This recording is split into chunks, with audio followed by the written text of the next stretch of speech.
टिहरी में ऋषिकेश बद्रीनाथ हाईवे पर मंगलवार को हुए सड़क हादसे में एक महिला की मौत हो गई, जबकि 7 अन्य लोग घायल हो गए हैं। इन्हें ऋषिकेश एम्स में भर्ती करवा दिया गया है।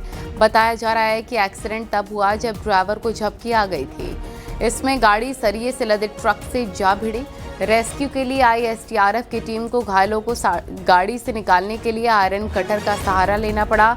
हरियाणा रजिस्ट्रेशन की टैक्सी गाड़ी पौड़ी गढ़वाल की सवारियों को लेकर उनके गांव की तरफ आ रही थी।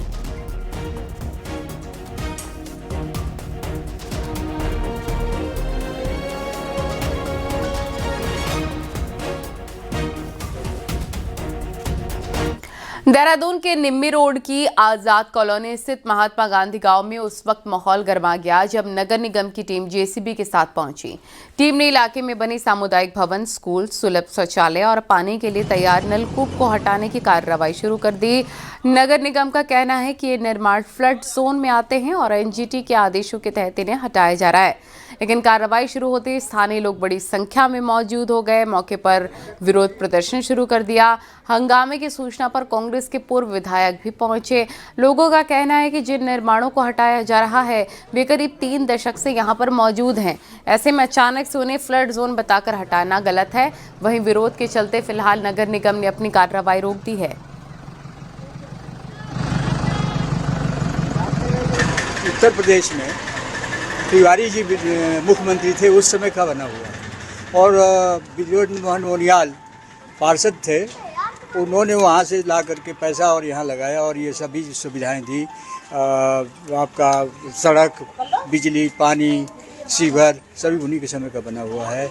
अब जो है ये मलिन बस्ती को जो है फ्लड जोन में दिखला करके जो है तोड़ने का काम किया जा रहा है। देखिए, अतिक्रमण के नाम पर, फ्लड जोन के नाम पर गरीब लोगों को, मलिन बस्ती वासियों को प्रताड़ित किया जा रहा है, तोड़फोड़ की जा रही है, जबकि ये फ्लड जोन में आता ही नहीं है। फ्लड जोन से बिल्कुल बाहर है।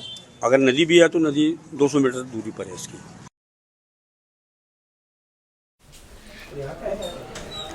देहरादून में बीजेपी नेता हर्ष वालिया पर जानलेवा हमला हुआ है। कार सवार बदमाशों पर रास्ता रोकने और मारपीट करने के आरोप बीजेपी नेता ने लगाए हैं। पटेल नगर कोतवाली में 4 नामजद लोगों के खिलाफ केस दर्ज हुआ है। पूरी घटना सीसीटीवी कैमरे में रिकॉर्ड हुई।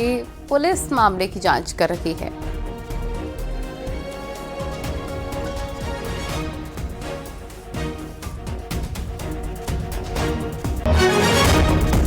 और इस बीच चंपावत के टनकपुर से बड़ी खबर है। यहां पर 2 महिला कर्मचारियों की शिकायत पर जूता व्यापारी को पुलिस ने गिरफ्तार किया है। महिला कर्मचारियों ने व्यापारी पर शारीरिक शोषण और ब्लैकमेलिंग का आरोप लगाया। शिकायत के बाद पुलिस ने आरोपी जूता व्यापारी को गिरफ्तार कर लिया है।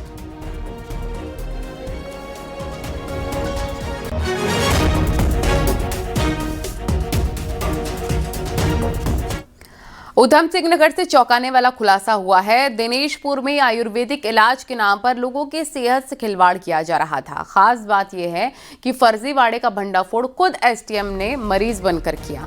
जांच में सामने आया कि कथित डॉक्टर आयुर्वेदिक दवाओं में एलोपैथिक शुगर की दवाएं मिलाकर दे रहा था। छापेमारी में हथियार और वन्यजीव से जुड़ा सामान भी बरामद हो गया है और आरोपी को भी पकड़ लिया गया है।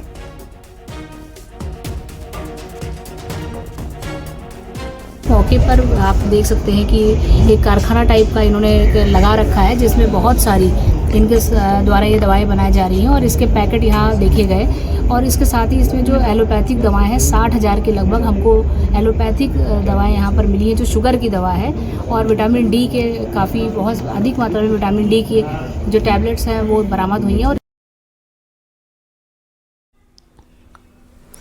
अल्मोड़ा के विश्व प्रसिद्ध जागेश्वर धाम में बरेली के डीएम अविनाश सिंह पूजा अर्चना करने के लिए आए हुए थे, जिनका गनर असलाहा लेकर मंदिर के गर्भगृह तक पहुंच गया, जो चर्चा का विषय बना हुआ है। जागेश्वर के पुजारी का कहना है कि मंदिर में किसी तरीके का असलाहा ले जाना मना है। इस घटना के बाद मंदिर प्रशासन ने कई जगह पोस्टर्स लगाए। इनमें मंदिर परिसर में किसी तरीके के शस्त्र ले जाने की मनाही लिखी हुई थी।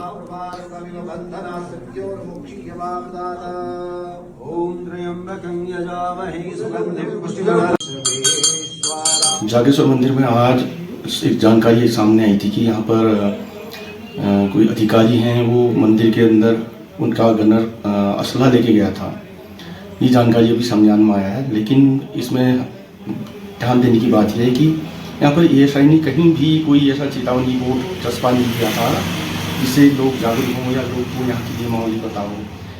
हम ASI से मांग करते हैं कि जल्द से जल्द यहाँ पर चेतावनी बोर्ड चस्पा करें ताकि श्रद्धालुओं को इसकी जानकारी मिल सके, और श्रद्धालु अगर जानकारी होगी तो मेरा मानना है कि कतई वो लोग असला अंदर नहीं ले जाएंगे।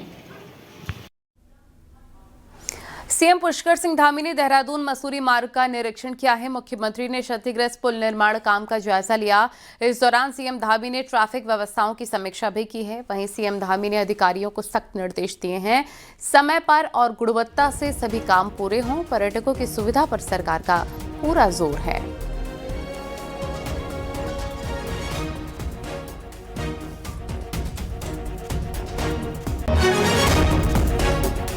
देहरादून और मसूरी को जोड़ने वाला बहुत महत्वपूर्ण पुल है, और अब चूँकि पिछले वर्ष आपदा में ये पुल पूरी तरह से क्षतिग्रस्त हो गया था, यहाँ पर एक बैली ब्रिज बनाया गया है और परमानेंट यहाँ पुल का निर्माण भी हो रहा है। जल्दी ही 2-3 महीने में वो भी हो जाएगा।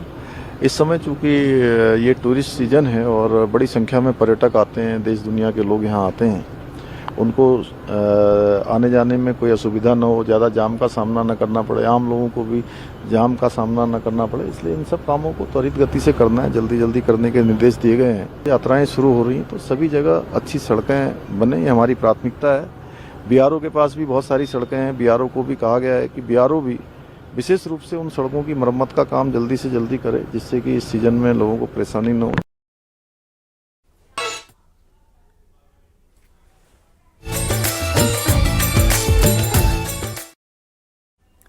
कल केदारनाथ धाम के कपाट सुबह 8 बजे शुभ मुहूर्त में खुलेंगे। इससे पहले आज बाबा केदार की पंचमुखी चल विग्रह डोली केदार धाम पहुंची। यहां तीर्थ पुरोहितों और स्थानीय लोगों ने बाबा केदार की डोली का भव्य स्वागत किया है। केदारनाथ धाम को 51 क्विंटल फूलों से सजाया गया। केदारनाथ के कपाट खुलने को लेकर देश भर से हजारों श्रद्धालु केदार धाम पहुंच चुके हैं।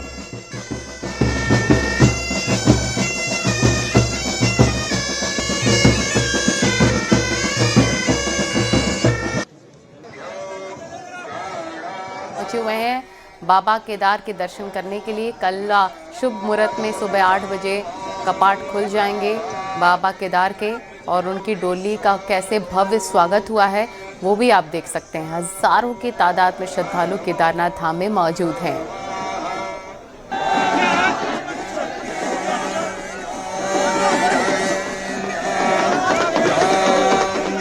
हजारों कुंटल सुगंधित फूलों से कैसे श्रृंगार हुआ है पूरे मंदिर परिसर का आप देख सकते हैं। एक झलक पाने के लिए बाबा केदार के दूर दराज से श्रद्धालु पहुंचे हुए हैं, और हजारों लाखों श्रद्धालुओं का इंतजार कल सुबह 8 बजे खत्म हो जाएगा।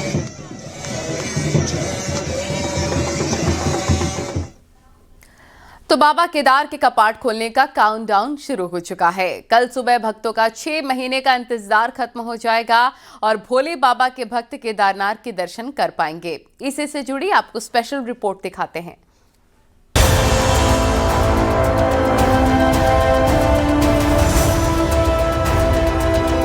उत्तराखंड के प्रसिद्ध केदारनाथ धाम के कपाट बुधवार सुबह 8 बजे विधि विधान और मंत्रोच्चार के बीच श्रद्धालुओं के लिए खोल दिए जाएंगे। कपाट खुलने से पहले ही धाम में चहल पहल तेज हो गई है और तैयारियां अंतिम चरण में पहुंच चुकी हैं। केदारनाथ धाम को भव्य तरीके से सजाया जा रहा है। 51 क्विंटल रंग बिरंगे फूलों से बाबा के मंदिर का श्रृंगार किया जा रहा है। वहीं स्थानीय कारोबारी यात्रा सीजन को लेकर बहुत उत्साहित हैं। कारोबारियों को उम्मीद है कि इस बार का यात्रा सीजन पिछली बार से भी अच्छा रहेगा।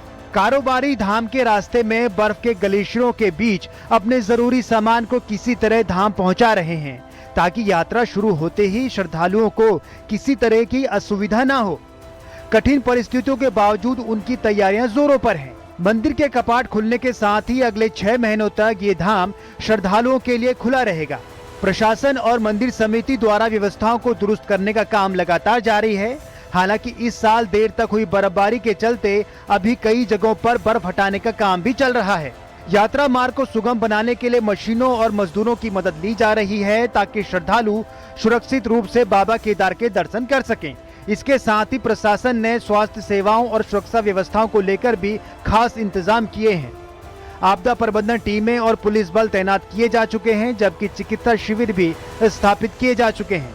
यात्रा मार्ग पर पड़ने वाले पड़ाव में साफ सफाई, पेयजल और ठहरने की सुविधाओं को बेहतर बनाया जा रहा है। चार धाम यात्रा के अंतर्गत रविवार को यमुनोत्री और गंगोत्री धाम के कपाट खुल चुके हैं। बुधवार को केदारनाथ धाम के कपाट खुलने के बाद गुरुवार को बद्रीनाथ धाम के कपाट खोल दिए जाएंगे। अकेले केदारनाथ धाम के लिए इस साल करीब 7 लाख ऑनलाइन रजिस्ट्रेशन हो चुके हैं, जबकि सभी चारों धामों के लिए संख्या करीब 19 लाख तक पहुंच चुकी है। केदारनाथ धाम के कपाट खुलने के मौके पर हजारों श्रद्धालुओं के साथ ही सीएम पुष्कर सिंह धामी, बद्री केदार मंदिर समिति के अध्यक्ष हेमंत द्विवेदी समेत कई गणमान्य उपस्थित रहेंगे। Bureau report, news 18। और पिछले सालों की तुलना में इस बार कपाट खुलने के दौरान केदारनाथ धाम में अच्छी खासी बर्फ दिखाई दे रही है। इसी वजह से धाम में काफी ठंड भी महसूस की जा रही है। हालांकि ठंड के बावजूद बाबा केदार के भक्तों का उत्साह देखने लायक है। वहीं पर केदारनाथ धाम में बाबा केदार के कई नन्हे भक्त भी दिखाई दे रहे हैं, जो कि पैदल यात्रा करके धाम की ओर जा रहे हैं।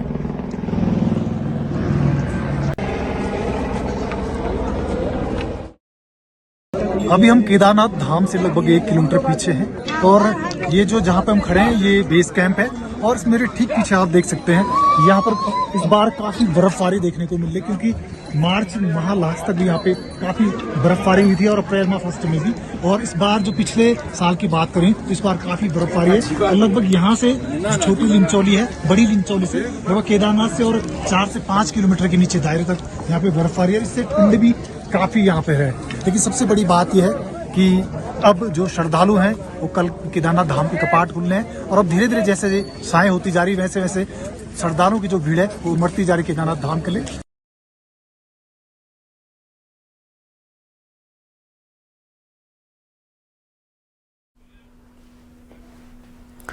कल विश्व प्रसिद्ध केदारनाथ धाम के कपाट खुल जाएंगे, ये हम आपको बता रहे थे। तो चार धाम यात्रा के तहत यमुनोत्री और गंगोत्री धाम में श्रद्धालुओं का उत्साह लगातार बढ़ता जा रहा है।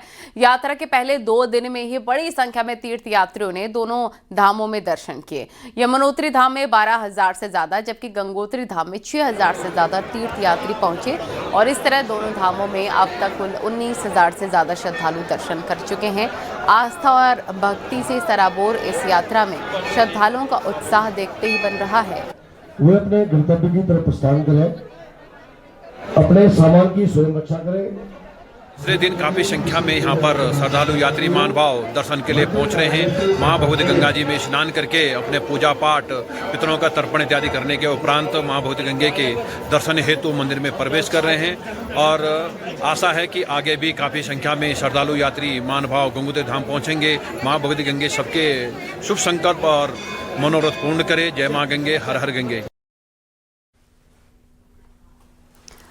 चारधाम यात्रा के साथ ही टूरिस्ट सीजन शुरू हो चुका है। पर्यटकों के बाद अब श्रद्धालुओं की आमद भी बढ़ने लग गई है, लेकिन गढ़वाल मंडल में यात्रा रूटों और प्रमुख पर्यटक स्थलों पर बनाए गए पर्यटक सुविधा एवं सूचना केंद्रों की कोई सुध लेने वाला नहीं है। इसी से जुड़ी आपको रिपोर्ट दिखाते हैं।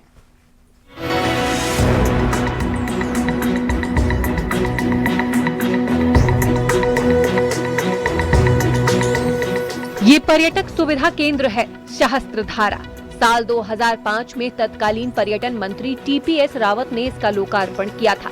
गढ़वाल मंडल में चार धाम यात्रा रूट और प्रमुख पर्यटन स्थलों पर ऐसे 21 पर्यटक सुविधा केंद्र बनाए गए थे, ताकि चार धाम यात्रा पर आने वाले श्रद्धालुओं पर्यटकों को एक ही जगह पर जानकारी, आराम और जरूरी सुविधाएं मिल सकें।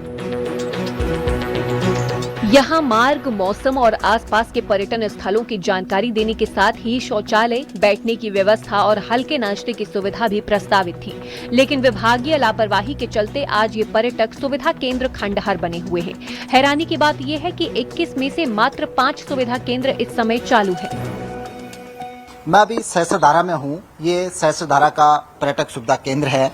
सहस्त्रधारा एक पर्यटक स्थल है जहां टूरिस्ट सीजन में आप देखेंगे तो सड़कों पर पैर रखने की आपको जगह नहीं मिलेगी। ये सुविधा केंद्र जब बनाए गए तो इनके पीछे मकसद था कि जब कोई पर्यटक यहाँ पर आएगा तो कुछ देर यहाँ पर सुस्ता सकता है, बैठ सकता है। यहाँ पर वॉशरूम की व्यवस्था से लेकर उसके लिए जो प्रमुख जानकारियां भी यहाँ पर उपलब्ध कराने की बात कही गई थी कि यदि कोई बाहर से पर्यटक यहाँ पर आता है तो जान सके कि सहस्त्रधारा में वो कहाँ कहाँ घूम सकता है, सहस्त्रधारा को सहस्त्रधारा क्यों कहते हैं, आदि तमाम जानकारियाँ उनको इन पर्यटक सुविधा केंद्रों से मिलती। ये विचार इस सब के पीछे था। आप देख सकते हैं कि वर्तमान में ये तमाम जो पर्यटक सुविधा केंद्र हैं पूरी तरह से क्षतिग्रस्त हो चुके हैं। देहरादून में ऐसे 5 सुविधा केंद्र बनाए गए हैं, 5 बंद पड़े हैं। टिहरी और उत्तरकाशी में 12 पर्यटन सुविधा केंद्रों में से मात्र 2 चालू हालत में है। उत्तरकाशी में 5 में से 1 संचालित है। रुद्रप्रयाग के चिरबटिया में बनाया गया एकमात्र सुविधा केंद्र भी बंद पड़ा हुआ है। क्योंकि काफी समय हो गया और बहुत सारे पर्यटक सूचना केंद्र ऐसे स्थलों में भी है जो बहुत अच्छी लोकेशंस में है। मेंटेनेंस न होने की वजह से फिर वो संचालित भी नहीं हो रहे। इसलिए हम लोगों ने भी निर्णय लिया है कि जितने भी पर्यटक सूचना केंद्र हैं उनको हम डीटीटीसी के माध्यम से, जो डिस्ट्रिक्ट टूरिज्म डेवलपमेंट कमेटी होती है, जो डीएम के कंट्रोल में काम करती है और उनकी अध्यक्षता में ही सारी एक्टिविटीज वो लोग संचालित करते हैं, तो उनको देने का निर्णय लिया है। बहरहाल अगर बेहतरीन लोकेशन पर मौजूद इन केंद्रों को सही तरीके से संचालित किया जाए तो ये न सिर्फ यात्रियों और चारधाम यात्रियों के लिए राहत बन सकते हैं बल्कि स्थानीय युवाओं को रोजगार भी दे सकते हैं। चारधाम यात्रा और पर्यटन सीजन में इनकी उपयोगिता भी बढ़ सकती है। न्यूज़ 18 के लिए देहरादून से सुनील नौप्रभात की रिपोर्ट।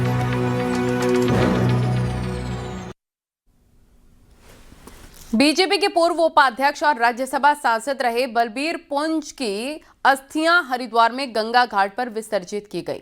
कनखल के सती घाट पर अस्थि कलश लेकर पहुंचे परिजनों ने पूरे विधि विधान के साथ दिवंगत नेता की अस्थियां गंगा में प्रवाहित की और उनके लिए मोक्ष की कामना की। बीजेपी के पूर्व उपाध्यक्ष और पूर्व राज्यसभा सांसद बलबीर पुंज को श्रद्धांजलि देने के लिए हरिद्वार से सांसद त्रिवेंद्र सिंह रावत, उत्तराखंड सरकार में कैबिनेट मंत्री मदन कौशिक समेत बीजेपी के कई बड़े नेता मौजूद हैं। बलबीर पुंज का शनिवार को निधन हो गया था। रविवार को दिल्ली के निगमबोध घाट पर उनका अंतिम संस्कार किया गया। वो 76 साल के थे। जी एक बहुत बड़े लेखक थे और उनके विचार हमेशा लोगों को प्रभावित करते रहे। साथ में वो भारतीय जनता पार्टी से 2 बार राज्यसभा के सांसद रहे हैं और व्यक्तिगत रूप से भी उनको अगर देखें हम तो बहुत ही एक अलग उनका स्वभाव था। देश के सामाजिक सुधारों में, देश के राजनीतिक क्षेत्र में एक बड़ा स्थान उनका था। आज उनकी अस्थियां हरिद्वार में यहाँ पर अस्थि प्रवाह घाट पर आई हैं, तो आज सभी राज्य सरकार की ओर से, भारतीय जनता पार्टी कार्यकर्ताओं की ओर से यहाँ पर उनको श्रद्धांजलि अर्पित की। और अब आपको दिखाते हैं पहाड़ टॉप 10 न्यूज़। बागेश्वर जिले के जंगलों में लगातार लग रही आग का असर अब पूरे क्षेत्र में दिखाई देने लग गया है। चारों ओर धुआं ही धुआं फैल गया है। महिला बिल पास नहीं होने पर बीजेपी ने विपक्षी दलों पर महिला विरोधी होने का आरोप लगाया। कहा कि चुनाव में विपक्ष को इसकी कीमत चुकानी पड़ेगी। महिला आरक्षण बिल गिरने के बाद हरिद्वार में कांग्रेस ने बीजेपी पर आरोप लगाया कि विपक्ष के खिलाफ सिर्फ एक नैरेटिव सेट किया जा रहा है। हल्द्वानी में 2 बाइक चोरी के मामले में पुलिस ने 2 चोरों को गिरफ्तार किया। रामनगर में हुई एक बाइक चोरी के मामले में 4 चोर गिरफ्तार। बागेश्वर डीएम ने जिला अस्पताल का औचक निरीक्षण कर स्वास्थ्य सेवाओं का जायजा लिया। ओपीडी, वार्ड, दवा वितरण कक्ष और सफाई व्यवस्था की स्थिति देखी। टिहरी विकास मंत्री राम सिंह कैड़ा ने नैनीताल जिले के अधिकारियों की मीटिंग ली है और पर्यटन सीजन की तैयारियां तेज करने पर जोर दिया। केंद्रीय मंत्री अजय टम्टा ने पिथौरागढ़ में कई विभागों के अधिकारियों की मीटिंग ली। साथ ही सुस्त चल रहे कामों पर विभागों को फटकार भी लगाई। बागेश्वर में आपदा प्रभावित क्षेत्रों में प्रशासन की टीम ने जायजा लिया। साथ ही पुनर्निर्माण कार्यों की समीक्षा भी की। केंद्रीय मंत्री अजय टम्टा ने पिथौरागढ़ में भीमराव अंबेडकर सम्मान समारोह में हिस्सेदारी की। इस दौरान उन्होंने अंबेडकर के योगदान को याद किया। रुद्रपुर में उत्तराखंड किसान प्रकोष्ठ के साथ कई कांग्रेस कार्यकर्ता कलेक्ट्रेट परिसर में पहुंचे और सरकार पर किसानों के साथ भेदभाव का आरोप लगाया। पूर्व सीएम बीसी खंडूरी की तबीयत खराब होने के चलते उन्हें देहरादून के मैक्स हॉस्पिटल में भर्ती कराया गया है। वहीं सीएम पुष्कर सिंह धामी ने अस्पताल में जाकर पूर्व सीएम की सेहत की जानकारी ली है। उसकी तस्वीरें हम आपको दिखा रहे हैं। सीएम धामी ने अस्पताल पहुंचकर हालचाल जाना है, खंडूरी से मुलाकात की है।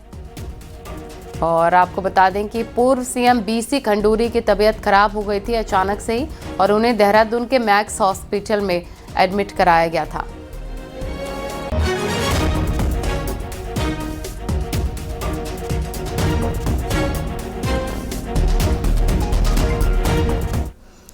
सीएम पुष्कर सिंह धामी ने आज खाटू श्याम मंदिर में पूजा अर्चना की। खाटू श्याम मंदिर राजस्थान के सीकर में प्रसिद्ध धाम है।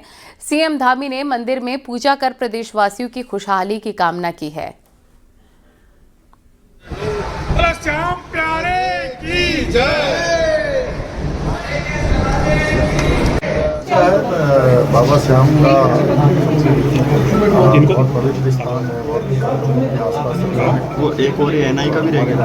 उत्तराखंड में बड़ी संख्या में बाबा के भक्त हैं और समय समय पर बाबा के कीर्तन होते हैं, भजन होते हैं, उन सब में भाग लेता हूँ। आज मुझे भी इस धरती पर आकर बाबा के दर्शन करने का सौभाग्य है। बाबा हम सब पर कृपा करें और सभी लोगों को सुखी रखें, निरोगी रखें। कोई भी प्रकार से हमारे देश की प्रगति हो, देश आगे बढ़े। हमारे प्रधानमंत्री मोदी जी के नेतृत्व में हमारा भारत। उत्तराखंड में 2027 में विधानसभा चुनाव है, लेकिन सिटिंग विधायकों ने अभी से इस चुनाव के लिए कमर कस ली है। विधायक कितने भी जूनियर हो या सीनियर अपनी दावेदारी ठोक बजाकर ही ठोक रहे हैं। दिखाते हैं आपको।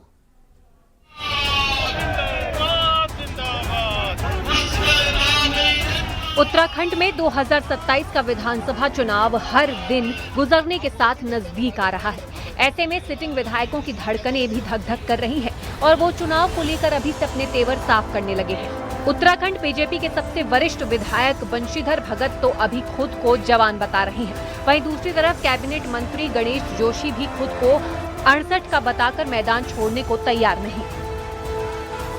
लाभ करेगा, मेरे अधिकारियों में पहचान, मेरी सरकार में पहचान, इसका लाभ जनता को मिलेगा। अब तो और ज्यादा लाभ मिलेगा लोगों को। तो इसके लिए अभी रिटायरमेंट का कोई सवाल ही नहीं होता। अभी तो मैं इतना भागता हूँ कि 30, 35, 40 साल का आदमी नहीं भागता। तो क्या 2027 का चुनाव आप लड़ेंगे या फिर, क्योंकि नेहा जी की तैयारी कर रही हैं, वहाँ से वो भी सुपर एक्टिव दिख रही हैं पार्टी के भीतर। तो मैं आपको क्या अभी बूढ़ा लगता हूँ क्या? आपको पता है फौजी कभी बूढ़ा नहीं होता है। फौजी अगर 90 साल का भी होता है, जवान होता है, तो मैं तो अभी 68 का हूँ, अभी 69 मुझे लगने वाला है।